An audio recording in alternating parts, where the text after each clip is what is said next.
एक छोटे से गांव में सुभाष शंकर नामक एक आदमी रहता था। उसकी दो बेटियां थी।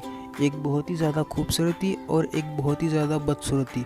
उन बेटियों का नाम, एक बेटी का नाम था पायल और दूसरी बेटी का नाम था दिया। पायल हमेशा घमंड किया करती थी। उसे अपनी खूबसूरती पर बहुत ही ज़्यादा घमंड था, परंतु दिया बहुत ही ज़्यादा समझदार थी। एक दिन पायल और दिया का 21वां जन्मदिन मनाया जा रहा था, जिसमें एक बहुत ही खूबसूरत राजकुमार आए हुए थे और वह बहुत ही ज़्यादा खूबसूरत थे। उसकी तरफ पायल बहुत ही गौर से देख रही थी और उसकी तरफ दिया भी बहुत गौर से देख रही थी। पायल ने कहा, तुम उसकी तरफ मत देखो क्योंकि वह तुम्हें पसंद नहीं करेगा। दिया ने कहा, ऐसा क्यों? पायल ने कहा, तुम्हें पता होना चाहिए कि तुम एक बहुत ही बदसूरत लड़की हो। दिया निराश होकर जंगल की तरफ चलने लगी और उसे एक महात्मा दिखाई दिए।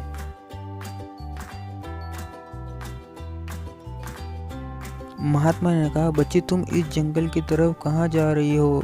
यह जंगल बहुत ही खतरनाक है। दिया ने सारी बात उस महात्मा को बताई।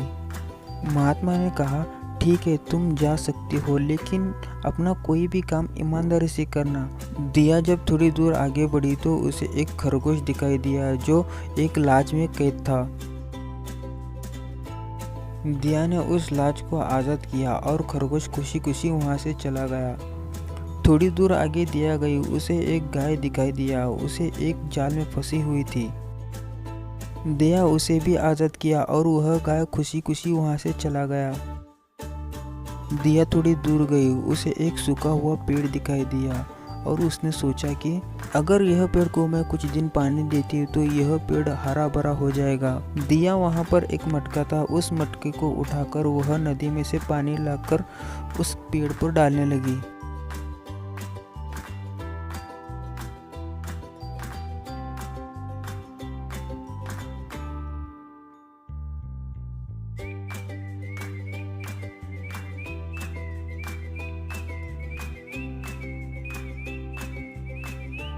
तभी अचानक थोड़ी देर में ही वह पेड़ हरा भरा हो गया। दिया उसे पेड़ को देखकर आश्चर्य हो गई।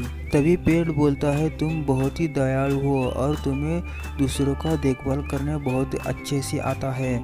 तुम हमेशा खुश रहोगी। मैं तुम्हें आज एक तोहफा देता हूँ। जिस नदी से तुम पानी भरकर लाकर मेरे जड़ पे गिरा रही हो, उस नदी में जाकर तुम नहा के आओ। दिया उस नदी में नहाने गई और नहाकर बाहर निकली, परंतु दिया को यह बात पता नहीं थी अब वो बहुत ही खूबसूरत बन चुकी है। जब अपने घर लौटकर आए तो उसे देखकर सभी लोग आश्चर्यचकित हुए कि दिया बहुत ही खूबसूरत हो चुकी थी, जिसे देखकर उसके बहन पायल को जलन होने लगी। पायल ने दिया से पूरी बात पूछी।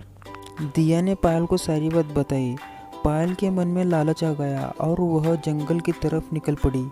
उसे वहाँ महात्मा दिखाई दिए, परंतु महात्मा को बिना मिले वह जंगल की तरफ निकल पड़ी। जो जो घटना दिया के साथ हुआ था वही घटना पायल के साथ भी हो रहा था, परंतु पायल उसे नज़रअंदाज करते हुए आगे की तरफ निकल पड़ी। उसे वहाँ खूबसूरती तो नहीं मिल पाई, तो इसलिए कहते हैं दोस्तों, दिल साफ हो तो आदमी खूबसूरत होता है। ज़रूरी नहीं कि आप सावले हो या गोरे, आपका मन साफ हो तो आप बहुत ही खूबसूरत हो और स्मार्ट हो। तो दोस्तों, कैसे लगी यह कहानियाँ हमें कमेंट में ज़रूर बताएं।